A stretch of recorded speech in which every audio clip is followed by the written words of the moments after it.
Oke, halo semuanya, halo semua sobat-sobat ngameners nih ya. Selamat datang di podcast Let's Talk About Mental Health, di mana ini adalah safe place kita buat ngobrol, buat ngupas tuntas dan menguliti gitu ya tentang variabel-variabel psikologis yang sering terjadi di lingkungan sekitar kita. Tapi sebelum kita memulai podcast lebih lanjut, lebih lama, lebih dalam gitu ya, ada pepatah mengatakan tak kenal maka tak sayang. Tapi kalau udah sayang, jangan ditinggal. Aduh, korban tembalang semua teman sih ini ya. Perkenalkan nama aku Rian, selaku host pada podcast kali ini, podcast Let's Talk About Mental Health. Pertama kali nih ya. Jadi di sini aku akan memandu acara selama 30 sampai 40 menit ke depan. Baik, teman-teman mungkin ngerasa asing gitu ya, karena tadi aku sebut masih perdana dengan program kerja ini. Apa sih Let's Talk About Mental Health itu? Apa sih ngamen itu? Nah, ngamen atau Let's Talk About Mental Health ini adalah program kerja yang dinaungin oleh Badan Eksekutif Mahasiswa tahun 2026, especially di kesejahteraan mahasiswa dan divisi mental empowerment. Nah, di sini kita akan membahas mengenai isu-isu tentang kesehatan mental yang lagi happening, khususnya di lingkungan sekitar kita, lingkungan mahasiswa. Tapi gak cuma mahasiswa sih, banyak lapisan-lapisan yang kita sasar. Nah, sebenarnya kita tahu kesehatan mental itu adalah hal yang sangat amat krusial, penting, utama gitu ya, fondasi awal untuk kita bisa hidup sehari-hari. Kalau mental kita kacau, hidup kita bisa juga ikut kacau, stres, depresi gitu ya. Kalau orang-orang zaman sekarang tuh masih banyak kadang self diagnosis seperti itu. Aduh aku stres banget tuh, depresi banget segala macamnya. Nah disinilah kita mau sedikit mengupas, mengulik lebih dalam tentang hal-hal tersebut. Memasuki topik pada hari ini, pada podcast pertama kali ini, kita akan mengupas dan membahas mengenai toxic relationship. Mungkin banyak nih teman-teman yang merasa relate. Aku sering nih kak mengalami toxic relationship. Aku lagi ada nih kak di hubungan yang sedang ada di toxic relationship ini. Namun kalian tahu nggak sih sebenarnya toxic relationship itu apa? Diagnosisnya itu apa? Ciri-cirinya itu apa? Seperti apa sih pembahasan lebih dalamnya gitu ya? Mungkin cuma kayak ngerasa aja tapi masih denial, masih bingung. Ini toxic relationship atau enggak sih? Atau cuman kayak yaudah standarnya hubungan aja. Oh hubungan tuh emang kayak gini. Nah biar lebih tahu, biar lebih paham, kita hari ini bakal ngobrol-ngobrol di podcast Let's Talk About Mental Health ini. Nah di sini aku nggak sendirian teman-teman, aku ditemenin sama narasumber hebat kita. Ya, beliau adalah seorang dosen di psikologi Undip, psikologi Universitas Diponegoro, dan beliau juga pernah menulis buku mengenai buku parenting, mengenai judulnya The Heart of Parenting. Anak-anak psikologi sih harusnya udah pada tahu ya dengan beliau ini. Kalau nggak tahu sama beliau kayaknya harus dipertanyakan, beneran anak psikologi nggak sih? Beneran anak psikologi Undip nggak sih gitu? Oke, saya sambut dengan hormat bersama saya Ibu Anastasia Ediati SPSI MSc IHD. Halo Ibu, selamat siang gitu ya, selamat siang menjelang sore. Halo Rian, apa Halo ya. kabar? Baik Ibu, Ibu sendiri bagaimana kabarnya? Sehat? Ya, sehat. Disehat-sehatkan ya Bu ya? Disehat-sehatkan. Disehat-sehatkan emang Sedikit batuk-batuk cuacanya sih. lagi agak nggak kondusif ya Bu, kadang Betul. hujan, kadang panas. Jadi agak bikin kadang batuk dan segala macamnya gitu. Oke Betul. baik Ibu, mungkin tadi saya sudah sedikit sounding gitu ya Bu, mengenai nama Ibu. Jadi mungkin Ibu boleh perkenalan lebih lanjut, siapa sih Ibu Anastasia ini gitu. Waduh. Oke teman-teman sekalian, perkenalkan nama saya Anastasia Ediati atau biasa dipanggil Bu Anas. Saya mengajar di Fakultas Psikologi Undip sejak tahun 1999 sampai dengan sekarang. 1999 saya Berapa tahun masih tuh Rian? berapa tahun Bu? Ini 2026. Iya. 27 tahun ya Bu ya. Iya, Saya lumayan masih ya. di angan-angan ya Bu. Belum. Lagi di program ya. Masih di program kan Ibu. Sepertinya masih kayak, iya nggak ya ini ya gitu. Oke baik. Namanya Bu Anas teman-teman. Beliau adalah dosen yang sudah senior ya Bu ya istilahnya di psikologi Undip ini. Baik. Tadi saya juga sudah sedikit sounding gitu ya mengenai topik kita hari ini. Toxic relationship gitu ya Bu ya. Oke, menurut pandangan Bu Ana sendiri yang sudah mungkin berkecimpung di dunia psikologis, saya sendiri kan bukan dari background psikologis gitu ya Bu ya. Mungkin kalau toxic relationship dipandang dari kacamata psikologis, itu seperti apa sih Bu kalau boleh tahu? Oke, mungkin istilah toxic relationship Hmm, lebih populer ya lebih dibanding bahasa populer. Indonesia gitu ya. Oh, lebih Relasi keren. beracun itu apa gitu ya, bingung malah ya. Iya betul. Oke, sebenarnya toxic relationship itu bisa terjadi meskipun populer dalam konteks pacaran, dating gitu ya. Tapi sebetulnya kita bisa mendapati itu di relasi pertemanan, Mhm. relasi persaudaraan, kakak adik misalnya, atau relasi keluarga ya antara orang tua dengan anak, atau antara suami dengan istri, ataupun relasi di tempat kerja. Nah, seperti apa yang disebut dengan relasi yang toksik ini? Relasi disebut toksik apabila di dalam relasi itu salah satu atau kedua belah pihak itu merasa dirugikan, misalnya berkaitan dengan emosi ya, kemudian secara finansial, bahkan juga secara fisik. Nah, biasanya tidak hanya terjadi sekali dua kali saja, tetapi ada pola relasi yang merugikan secara tidak sehat ya. Misalnya di situ ada penghinaan, ya, ada perlakuan yang tidak menghargai kepada lawannya ya dalam konteks pasangan gitu ya pasangannya gitu. Kalau dalam konteks relasi teman kuliah atau teman kerja maka dengarkannya seperti itu. Jadi itu relasi yang menguras energi ya yang luar biasa. Kadang-kadang malah orang yang apa namanya berlaku toksik ini bisa jadi dia mengisolasi. Ya. Jangan sampai contoh kalau dalam berpacaran ya, misalnya orang yang toksik ini akan mengisolasi pacarnya sehingga pacarnya ini nggak punya teman selain dia. Sehingga dia dengan mudah bisa memanipulasi, bisa memanfaatkan, bisa menghina dan sebagainya sehingga yang bersangkutan ini bisa sampai kehilangan jati dirinya, bisa mempertanyakan apa iya saya seperti itu ya, karena satu-satunya pengaruh yang datang ke dia cuma dari orang ini aja gitu, tapi pengaruhnya negatif gitu ya. Baik, baik. Terima kasih, Bu. Nah, emang kadang tuh orang-orang ada di hubungan beracun ini ya, Bu ya. Iya. Toxic relationship ini, kadang mereka merasa kayak denial gitu ya, Bu ya. Kayak ngerasa capek, tapi mereka nggak tahu sebenarnya apa yang terjadi pada diri mereka itu gitu, Bu. Nah, sebenarnya kalau toxic relationship itu sendiri, kadang ada pemicu atau kadang triggernya gitu nggak sih, Bu? Kalau kita menghususkan pada pacaran gitu, terutama ya, Bu ya. Kadang tuh salah satu pihak mengharapkan ada sosok yang menggantikan, atau kan mungkin hal tersebut itu bisa dipicu dari trauma masa lalu. Mungkin Bagaimana? lebih tepatnya ketika orang memasuki relasi pacaran katakanlah gitu ya, itu membawa situasi atau kerentanan tersendiri yang kadang bingung membedakan ini cinta atau bukan. Ya. Misalnya seseorang yang butuh kasih sayang, ya, datang tentu mengharapkan adanya kasih sayang nih dari sosok pacarnya. Sementara yang satu itu dia sebetulnya tujuannya tidak memberikan kasih sayang, dia tujuannya mendapatkan materi, misalnya gitu loh. Atas nama cinta, ya sinilah aku sayang kamu, tapi duitnya ke aku, misalnya gitu ya. Iya. Nah, yang satu merasa saking sayangnya dia rela memberikan apa saja termasuk uang. Nah, kadang-kadang yang membuat orang itu apa? Mungkin agak terlambat menyadari bahwa itu toksik adalah karena prosesnya itu berjalan pelan-pelan. Nggak mungkin orang tiba-tiba langsung toksik banget kita langsung tahu gitu ya.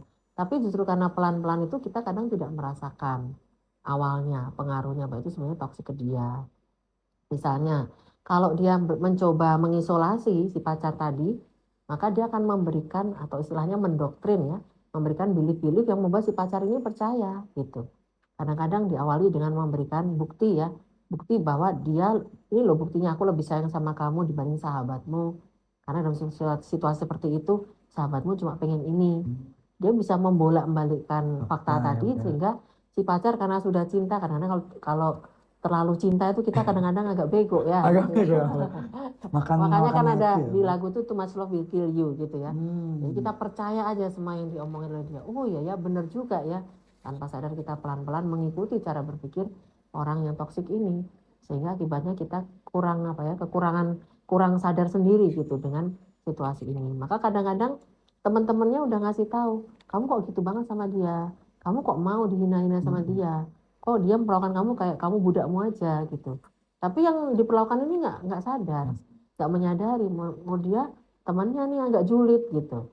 Nah, jadi memang perlu waktu untuk orang itu menyadari dia ada dalam relasi toksik. Tapi kalau dia sudah ada relasi asmara, ya, itu lebih sulit lagi. Kadang-kadang situasi yang lain misalnya bestie, ya, mau jauh dari dia, ragu. Kenapa? Cuma dia yang mau berteman denganku. Nah, kadang-kadang sih dalam konteks pacaran kayak gitu juga. Ya, orang yang toksik mengatakan, siapa yang mau sama kamu?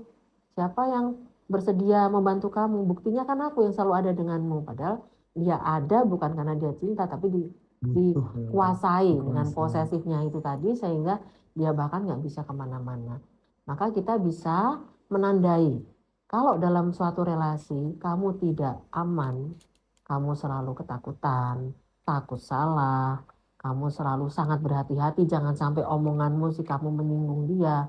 Nah, itu kamu harus mulai lampu kuning nih, mulai bertanya, apakah sehat relasi saya dengan pasangan saya ini? Karena relasi yang sehat itu memberi kesempatan kedua belah pihak untuk bertumbuh. Untuk bertumbuh itu salah satunya adalah untuk melakukan. Kalau berbuat salah itu boleh, karena yang penting kamu belajar dari kesalahanmu. Kamu belajar berkomunikasi satu sama lain. Sehingga kalian berdua kalau pacaran menjadi lebih dewasa. Gitu. Nah, kalau toksik ini nggak terjadi pertumbuhan. Karena yang ada adalah tadi, ya, menguasai, memanfaatkan, memanipulasi, ya, demi salah satu pihak. Jadi kita bisa lihat biasanya ada pihak yang tidak berimbang. Jadi yang satu memberi, yang satu menerima aja. Yang menerima nggak mau memberi, yang memberi kalaupun minta nggak dikasih. Nah, gitu ya. Ada situasi kurang adil di situ gitu. Oke, baik Ibu. Mungkin dari Ibu sendiri gitu ya Bu ya. Ibu kan terbuka juga ngecek Instagram dan sosial media Ibu gitu. Itu ada konseling online gitu ya Bu. Ada nggak sih Bu yang pernah datang gitu ke Ibu dan curhat atau sharing mengenai toxic relationship ini? Dan kebanyakan gitu mungkin kalau ada, itu polanya seperti apa sih Bu kalau boleh? Kalau ada sih pasti ada, Masih ada ya. ya Bu ya? Mau dibilang banyak juga kayaknya, saya nggak tahu persisnya berapa, nggak saya hitung ya. Tapi ada beberapa kasus, dan toksik itu juga tidak cuma terjadi di anak-anak yang pacaran, mereka yang sudah berkeluarga juga. Kadang kalau saya dengar curhatan klien saya, orang tuanya yang toksik juga ada, ya. Maka dalam konteks seperti itu, konseling itu bertujuan untuk empowerment, memberdayakan. Memberdayakan siapa? Memberdayakan korban. Kalau dia anak dari orang tua yang toksik, nah dia harus belajar bahwa ya orang tuamu hanya bisa kamu terima. Tapi bagaimana supaya kamu gak keturunan toksik, atau bagaimana kamu tetap bertumbuh di lingkungan yang toksik, misalnya seperti itu, ya. Kemudian kalau dalam konteks misalnya pacaran, ya kita mendorong dia supaya berani mengakhiri hubungan yang toksik itu. Nah, kadang-kadang kalau sudah terlalu lama, dia kesulitan karena terlalu takut, ya. Terlalu takut untuk keluar dari relasi yang toksik tadi. Maka kita juga membantu dia untuk membangun support system, ya. Harus punya circle yang suportif gitu. Ada nggak temanmu? Kalau nggak ada, ini biasanya kalau teman-teman kalau di Undip nih ya, kan saya juga melayani di UPT LKD PDM, layanan konsultasi untuk mahasiswa di Undip. Kami punya relawan di sana. Jadi kalau nggak ada temennya, kita akan bantu konekkan dengan relawan supaya punya circle baru, punya teman baru. Supaya tujuannya apa? Membuat dia merasa berdaya. Nah, kalau pola-polanya hampir sama, ya. Misalnya ada yang dipinjam KTP-nya untuk pinjol. Jadi yang ditagih pinjol nih ceweknya, yang utang cowoknya. Itu nggak cuma sekali dua kali. Nah, biasanya itu ada polanya. Jadi kalau dia pola materi nih, uang, nggak cuma sekali dua kali dia pinjam uang, mulai dari yang kecil-kecil. Tapi lihat polanya juga, bayar apa nggak, bayar balik gitu.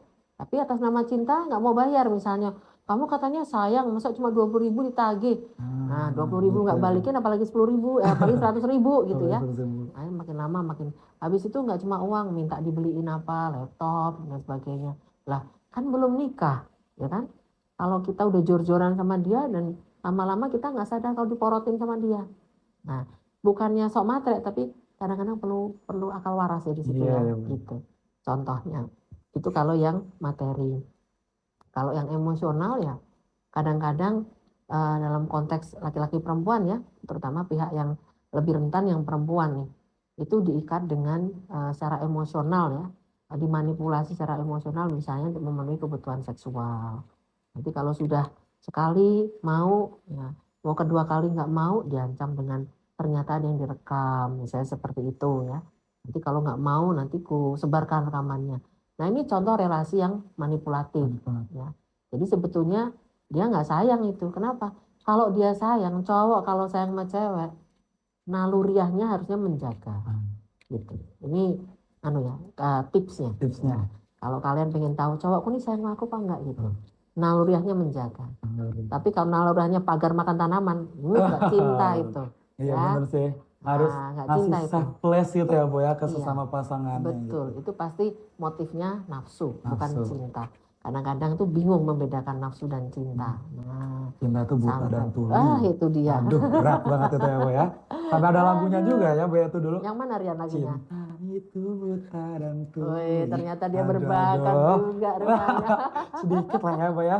Bisa jadi backsound acara ini ya. Backsound acara ini nanti pada kabur semua kalau saya nyanyi full ini. Ya, Bu, ya. Oke baik Bu. Nah kadang tuh orang-orang yang ada di toxic relationship tadi yang seperti dibilangkan ya Bu ya. Mereka tuh nggak sadar dan kayak ya udah mereka maunya sama dia terus. Karena pikirannya kayak oh orang itu bisa berubah loh. Orang itu aku nanti bisa ngubah dia kok suatu saat nanti. Nah itu tuh secara mungkin sudut pandang psikologi gitu kita bisa nggak sih Bu untuk mengubah seseorang menjadi lebih baik gitu. Sebelumnya dia toksik nih. Tapi nggak apa-apa deh aku tahan-tahan deh. Siapa tahu dia bisa berubah suatu hari nanti gitu. Itu bisa gak sih Bu? Lebih tepatnya gini Rian, kalau kamu pacaran, jangan pernah punya target mau mengubah pacarmu. Karena siapapun itu yang bisa mengubah dia cuma dirinya sendiri. Kita itu hanya bisa mempersuasi. Tapi yang memutuskan aku mau berubah, itu ya cuma dirinya. Maka kalau pacaran punya target, aku mau mengubah pacarku, bisa dipastikan itu kecewa. Atau itu cintanya semu. Kenapa semu? Karena nanti dia bahagia karena berhasil mengubah. Jadi itu seperti orang play hero gitu. Jadi dalam relasi itu nggak tulus mencintai, tapi atas nama ingin heroik gitu ya. Di posisi itu dia pengen melakukan sesuatu, mengubah sesuatu yang di mata dia itu heroik, yaitu mengubah menjadi lebih baik. Jadi lebih baik itu dilupakan. Nah, kalau dia bertahan, biasanya kalau yang korban itu memang agak lama sadarnya. Jadi yang pelakunya sudah menikmati banyak hal ya. Nah baru kemudian dia pelan-pelan. Maka dari itu penting bagi teman-temannya si korban ini untuk jangan tinggalkan dia. Karena kita itu kalau itu kita memang sahabatan sama dia, justru dia sangat butuh kita. Sekalipun si korban ini menolak kita, kayak disuruh menjauhi dan sebagainya, nggak boleh menghubungi. Kalau berteman di sosmed disuruh unfollow gitu ya. Itu kalau enggak biasanya akan dipaksa gitu. Mana buktinya? Kamu katanya respect sama aku, mengikuti yang ku mau. Mana buktinya aku suruh kamu unfollow, kok enggak kamu unfollow? Misalnya gitu loh. Jadi ya udahlah daripada ribut aja aku unfollow gitu. Tapi ada waktu di mana dia akan butuh bestinya tadi. Maka di saat seperti itulah kita menyelamatkan si teman yang jadi korban ini. Social support berarti itu maksudnya Bu. Penting juga untuk kita sebagai mungkin teman-teman dekat yang bagi teman-teman kita yang sedang mengalami toxic relationship kita perlahan gitu ya Bu. Nah tapi Bu kadang kalau orang-orang seperti itu bawelnya minta ampun Bu. Kalau kita kasih tahu nanti kayak oh iya habis itu diulangin lagi gitu. Nah ada nggak sih Bu mungkin tips supaya kita yang tim empowermentnya itu juga kayak tahu step by stepnya untuk mengingatkan itu seperti apa sih Bu gitu yang bagus gitu. Lebih tepatnya kalau kita ingin dia berubah, kan kita mengedukasi dia, ya, ngasih tahu. Yang dia nggak tahu jadi tahu. Tapi masalahnya kan sekalipun dia tahu, ada rasa tadi itu ya. Kalau aku menjauh dari dia, aku yang semula punya teman begitu dekat, lalu nggak punya siapa-siapa. Yang semula apa istilahnya tuh sleep call ya, kalau mau tidur itu calling dulu sampai pagi. Sekarang nggak ada, kan dunia jadi sepi. Kesepian. Nah masa transisi inilah yang butuh teman tadi itu ya, supaya dia punya support. Tujuannya adalah supaya ketika dia memutuskan untuk menjauh keluar dari relasi itu, ada proses transisi yang meskipun berat tapi dijalani bersama dengan teman tadi. Nah bagaimana cara mempersuasi? Nah kalau saya kadang-kadang mengatakan pakai jurus air menetes di batu. Kalau air netes di batu langsung bolong nggak? Enggak kan? Perlahan kan? Nah, jadi kita yang konsisten. Kalau kita nggak sabar ngadepin orang kayak gini, menyerah, ya udah dia nggak akan punya safety net, nggak punya circle yang support dia ketika dia jatuh gitu loh. Justru karena kita care sama dia, kita berusaha cari cara menyadarkan dia dan juga sabar berproses dengan dia, termasuk berproses menunggu dia sadar bahwa dia itu keliru gitu masuk di relasi itu, sehingga ketika dia menyadarinya, dia balik nyari teman itu kita siap bantu dia. Nah kadang-kadang teman-teman ini nggak sabar dengan proses itu. Caranya gimana sabar? Caranya menyadari atau bisa dibilang berusaha untuk mengatakan dalam hati bahwa untuk kamu berubah tidak harus karena aku, karena ada timing, ya, ada yang namanya readiness to change, ya, kesiapan orang untuk berubah. Yang itu tiap orang itu beda-beda. Ada orang yang begitu tahu baca percaya dia berubah. Ada yang perlu dikasih tahu sekian banyak orang baru merenung-renung baru kemudian berubah. Itu pun masih dengan tanda tanya benar nggak ya, gitu. Jadi perubahan itu pada orang hidup ya pasti terjadi. Yang beda cuma speednya. Ada orang yang cepat, ada orang yang butuh waktu lama. Nah lama ini bisa bulanan, bisa tahunan gitu. Jadi tergantung. Jadi apa yang membuat dia ragu itu kita upayakan. Apa sih yang bikin kamu ragu gitu? Cuma dia yang sayang sama aku. Enggak juga, buktinya sih. Kamu tunjukkan bukti counter-counternya itu gitu. Jadi pakai jurus air menetes di batu. Ada saatnya nanti dia menemukan itu bahwa oh iya ya benar juga kata teman-temanku bahwa sebetulnya seharusnya aku meninggalkan dia karena ini. Ada momen yang dia akan menemukan kesadaran itu gitu. Di titik jenuh atau mungkin titik sadar gitu ya Bu ya. Betul. Apa ya perlahan gitu teman-teman. Ya, Jadi kita sebagai berproses. air menetes di atas batu gitu. Kalau Ibu sendiri nih Bu, dulu pas muda pernah gak sih Bu ada di toxic relationship ini? Mungkin kan masih belum ada di dunia psikologis gitu, belum paham. Pernah gak pas masih muda gitu Bu Anas kayak sebenarnya aku pernah loh di toxic relationship ini gitu.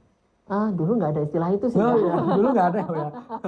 Dulu masih jadi belum nggak terlalu aware mungkin ya. Hmm. Tapi kebetulan memang saya mungkin lebih dulu waktu saya kuliahan seusia kalian kan saya ikut di Mapala gitu ya, kegiatan pecinta alam gitu. Jadi kita temenannya banyak gitu. Nggak yang sangat eksklusif lebih tepatnya. Kalaupun ada tuh saya punya sahabatan tuh bertiga gitu. Kita ngapa-ngapain bertiga gitu. Kemudian kalau untuk pacaran pacar saya pertama juga waktu kuliah, putusnya juga setelah lulus kuliah gitu. Cinta monyet lah ya Bu ya. Kayaknya bilang monyet kayak gajah kayaknya. Kalau monyet kan cuma berapa tahun gitu ya. Cinta gajah ya Bu ya. Gajah agak lama ini ya. gitu. Kalau dibilang toksik kayaknya sih enggak sih. Cuman kalau saya tuh tipenya kalau memang relasi itu nggak sehat ya ngapain kita bertahan lama-lama di situ gitu. Betul banget ya Bu. Dulu saya nggak terlalu ini ya, meskipun kita belajar psikologi tapi nggak yang kalau teman harus kita terapi enggak juga gitu. Jadi setiap orang tuh punya pilihan kan. Kalau dia mau begitu ya silakan, tapi kita nggak cocok gitu aja gitu. Nggak satu frekuensi dengan itu. Jadi nggak terlalu takut juga nggak punya teman, karena menurut saya itu kalau orang nggak mau berteman dengan saya ya berarti itu saatnya saya punya PR untuk bersahabat dengan diri saya sendiri gitu. Membangun value juga penting itu tadi ya Bu ya. Baik. Jadi teman-teman kalau toxic relationship itu gak cuma terjadi di pacaran aja seperti yang dijelasin Bu Anas tadi, keluarga, terus juga teman dan sekitarnya itu juga kadang bisa loh toxic juga gitu. Kalau mungkin dari Ibu sendiri pertemanan yang toxic gitu Bu ya, selain kita membahas tentang pacaran mulu gitu ya, pertemanan yang toxic itu kayaknya lebih sakit daripada pacaran. Itu menurut Ibu sendiri bagaimana Bu? Kalau dari sudut pandang Ibu, tadi bilangnya kan kayak sebenarnya kalau nggak punya teman tuh nggak apa-apa. Tapi kadang juga kita ngerasa kayak, aduh aku butuh temen nih untuk ada di sekitar sini. Jadi nggak apa-apa lah aku tetap temenan sama dia walaupun dia morotin aku, walaupun dia kayak nyontek atau segala macamnya itu. Bagaimana sih Bu cara supaya kita kayak bisa membangun kayak, udahlah, aku nggak butuh kamu kalau kamu kayak gitu. Kadang tuh ngerasa sayang aja gitu Bu kalau nggak punya teman. Lebih pada menurut saya tuh perlu ada boundaries ya. Jadi misalnya gini, kalau saya punya teman saya morotin aja. Saya tuh dalam hati akan berpikir juga, kira-kira kalau saya melakukan hal yang sama ke dia, mirroring gitu ya, itu dia gimana ya gitu. Nah, kalau itu temenan ya saya akan nanya ke dia juga, nih ngomong-ngomong dari seminggu kemarin aku terus nih yang bayarin, gimana kalau seminggu ke depan kamu yang bayarin dong gitu. Kan kita temenan gitu. Jadi karena teman kita malah biasa ceplos-ceplos kan. Tapi kalau di relasi toksik kita nggak akan berani ceplos-ceplos. Takut ditinggal. Karena di relasi itu kita yang ketakutan untuk lepas dari relasi itu, maka berusaha untuk tidak menyinggung atau berusaha untuk mengikuti semua yang dimau dia, mengusahakan padahal kita kesulitan, misalnya gitu loh. Jadi seolah-olah nggak punya kehilangan dirinya kan di situ, nggak punya identitas dirinya, nggak ada boundaries yang dia bangun di situ. Itu yang kadang-kadang kenapa dia perlu diedukasi atau disadarkan, karena dalam relasi itu nggak cuma dia loh yang harus kamu cintai, kamu juga harus cinta pada dirimu sendiri juga. Nggak harus dia yang kamu usahakan mati-matian. Dia juga harus mengusahakan kamu mati-matian juga dong, kalau memang dia sayang sama kamu. Bukannya malah mau morotin kamu segitunya gitu. Jadi teman itu juga sama. Cuman kalau dibilang lebih menyakitkan yang mana, mungkin sama-sama menyakitkan Sama-sama kali loh. menyakitkan sih. Karena kalau teman itu kan istilahnya kalaupun nggak cocok, bang bisa nyari lagi. Tapi kalau pasangan itu kan ada perasaan yang gimana ya, Terikat gitu, cintanya kan cinta. beda gitu sama cinta ke teman gitu. Kadang-kadang tergantung usia juga nih. Kalau misalnya kamu ngalamin seperti itu pas usia-usia kamu mau lulus nih, mau wisuda gitu ya, bentar lagi kerja atau kamu udah kerja. Kalau kamu putus kan, wah bentar lagi dapat pertanyaan, kapan nikah? Iya. Susah jawab gitu ya. Pusing ya Kalau pas kamu lulus, lebaran gitu. siapa pendamping wisudanya gitu ya. Itu mungkin sih bisa nyari-nyari temen ya kalau itu gitu. Jadi ada hal-hal yang kadang-kadang kita menghindari itu ya, kemudian kita bertahan di sini gitu supaya nggak kesulitan menjawab pertanyaan itu gitu. Jadi kalau dibilang mana yang sakit, saya rasa Sama-sama semuanya sakit. menyakitkan sebenarnya, Bu. Iya. Punya orang tua toksik juga sakit. Iya, Bu, itu. Punya saudara toksik juga sakit Lebih juga. sakit lagi tuh ya, gitu. omongannya kadang Iya. pedes-pedes gitu ya, Bu ya. Lebih tepatnya karena di dalam semua posisi itu kita sebagai manusia tuh butuh dicintai, butuh diterima Kasih sayang. oleh dia gitu, butuh dilibatkan. Ya. Ada kebutuhan psikologis kita pada orang-orang itu di posisi-posisi semuanya sama. Misalnya ke orang tua kita juga butuh cintai, ke teman kita juga pengen dong sama teman itu disayang juga, nggak cuma aku yang sayang sama dia gitu. Di relasi itu kita butuh itu, butuh take and give gitu dalam relasi, dan kita nggak dapatkan itu. Berarti kurang lebih kayak lingkaran setan ya, Bu. Toxic relationship ini muternya di situ-situ aja gitu ya. Kayak menerima, nanti diulangi lagi, menerima lagi, diulangi lagi, sampai nanti titik jenuhnya itu tadi gitu ya, Bu. Terus kemarin sebelum ini kita udah upload di IG BEM Undip gitu, Bu, tentang pencerdasan infografis mengenai toxic relationship ini. Pas saya scroll komennya, terlalu banyak banget yang udah ada di posisi toxic relationship ini. Bahkan sampai tahunan ya tadi. Ada yang sampai udah 2 tahun, 3 tahun ada di toxic relationship ini, Bu. Nah, dari sudut pandang mungkin diri sendiri untuk menyadarkan diri sendiri gitu ya, Bu. Karena kan tadi Ibu bilang kalau kita bisa berubah atas dasar diri kita sendiri. Itu bagaimana, Bu, cara kita untuk sadar, untuk kita mulai ngerasa kayak, oh kayaknya aku harus berubah gitu. Oh kayaknya enough gitu, Bu. Itu ada nggak sih, Bu, mungkin kayak tips-tips atau mungkin dari awal deh, dari tanda-tandanya, terus untuk tipsnya nanti bagaimana? Oke, biasanya tuh tanda-tandanya dia mulai menyadari ya bahwa relasi itu timpang, berat sebelah, ya.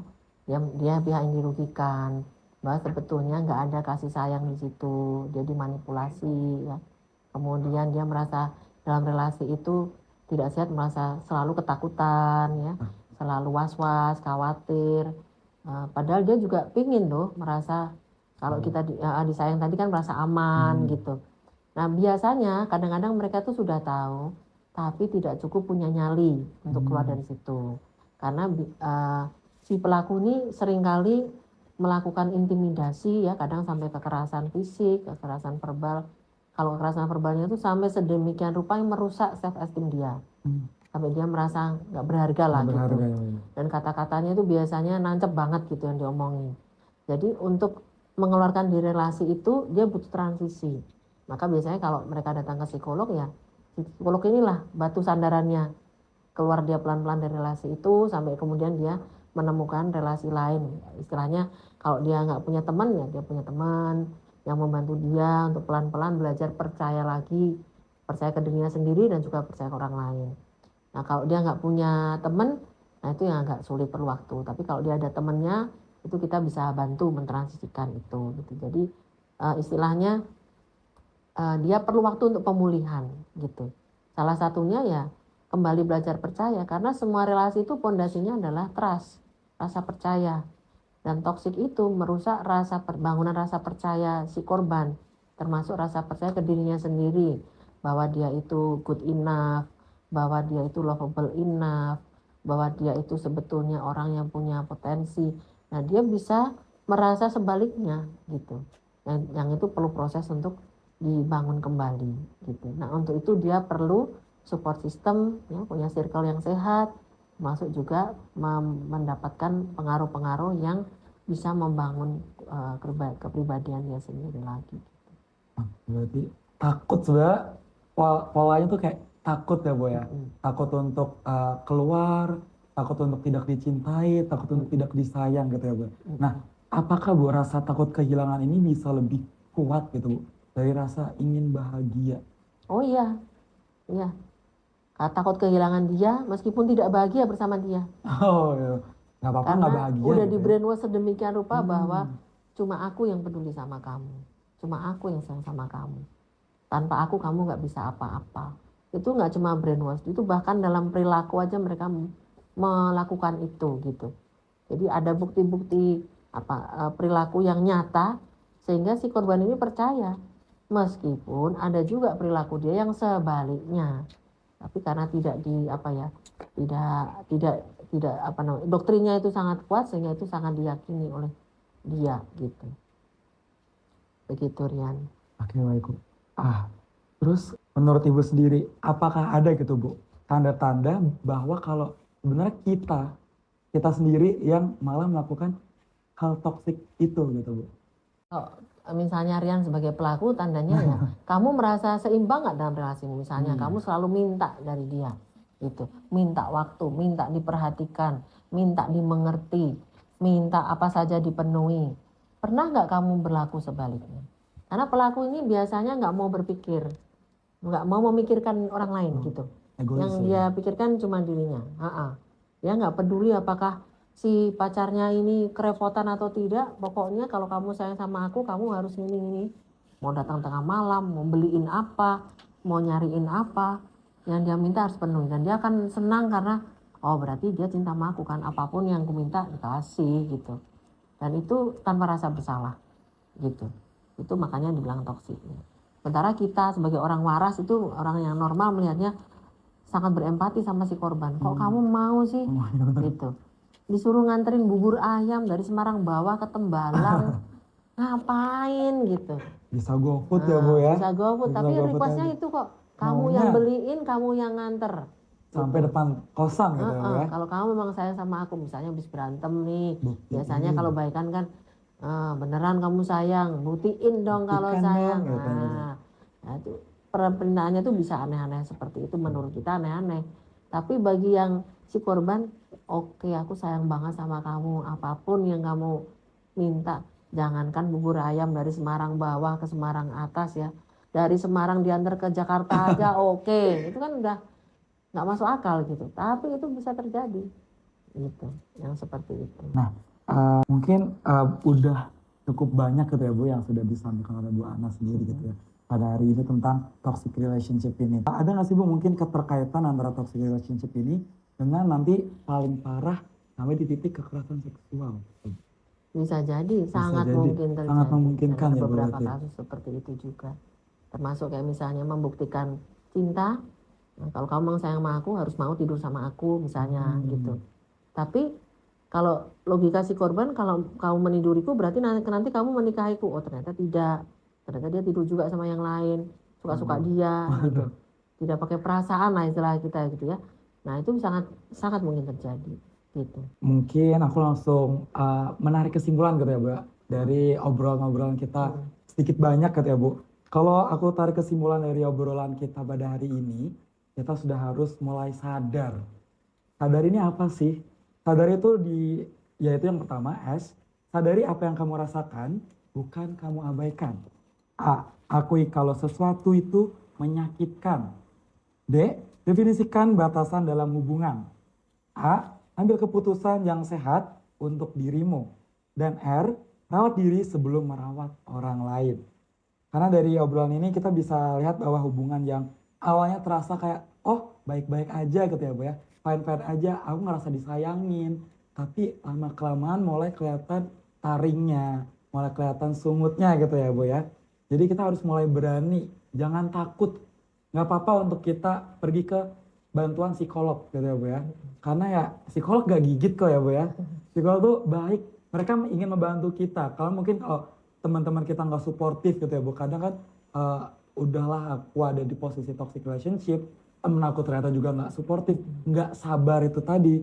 Kalian boleh banget untuk mulai menghubungi ke pihak-pihak profesional seperti psikolog ini gitu ya. Jadi kita apalagi dalam fase mahasiswa ini, kita banyak mungkin untuk ngerasa masih denial, masih mencari jati diri itu it's fine. Tapi kasihlah boundaries untuk diri kita sendiri. Jangan sampai kita berada di suatu hubungan yang beracun ini kalau kata Bu Anas tadi ya. Hubungan yang beracun gitu, toxic relationship. Oke baik, sebelum menutup podcast pada episode pertama kali ini, aku ingin minta Bu Anas untuk ngasih closing statement atau wejangan gitu Bu, ke teman-teman penonton Let's Talk About Mental Health ini tentang toxic relationship. Oke, jangan lupa untuk mencintai dirimu sendiri, jangan lupa untuk respect pada dirimu sendiri, dan jangan lupa berbahagia. Kalau teman-teman butuh tempat curhat, kami di UPT LKD PDM, di komplek gedung SAMWA, di gedung belakang lantai 1, ada sekitar 6-8 psikolog akan siap menemani Anda, menerima curhatan Anda, dan membantu Anda untuk pulih dari kesulitan Anda. Gitu Rian. Jadi di Undip juga menyediakan gitu ya Bu ya. Layanannya gratis Layanannya gratis tuh. untuk mahasiswa Undip. Untuk mahasiswa Undip. Jadi buat teman-teman mahasiswa Undip yang mungkin ngerasa kayak, aduh ke psikolog mahal banget, buat beli makan aja masih mikir 2 kali ya Bu ya. Nah, di Undip menyediakan secara free, gratis gitu ya, cuma-cuma. Jadi gak usah takut, gak usah ragu, gak usah bimbang untuk berani ke psikolog gitu. Baik, aku mau ucapkan terima kasih gitu ya untuk Bu Anas yang telah menyempatkan waktunya pada kali ini untuk datang ke episode perdana Let's Talk About Mental Health, berbagi ilmu gitu ya, selama 27 tahun sebagai dosen psikologi Undip gitu. Nah, mungkin setelah nonton podcast ini teman-teman juga bisa lebih aware, lebih tahu, lebih paham untuk bagaimana bisa kita keluar dari hubungan yang toxic ini, untuk kita mulai bisa menyadari hubungan toxic ini, dan bagaimana step by step kalau kita sedang berada di hubungan toxic relationship ini. Karena pada akhirnya cinta yang sehat itu bukan tentang siapa yang paling bertahan, tapi siapa yang tetap sadar akan nilai dirinya. Mungkin perjalanan kita berikutnya bukan lagi tentang mencari cinta, tapi tentang belajar mencintai diri sendiri dengan lebih utuh. Karena kalau sebuah hubungan justru membuat kamu terus-menerus lelah, takut untuk apa bersama kalau meracuni. Cukup sekian mungkin podcast perdana dari Ngamen, Let's Talk About Mental Health mengenai toxic relationship ini. See you di podcast berikut. Terima kasih. Terima kasih banyak Ibu Anas. Salam Ngamen. Salam Ngamen.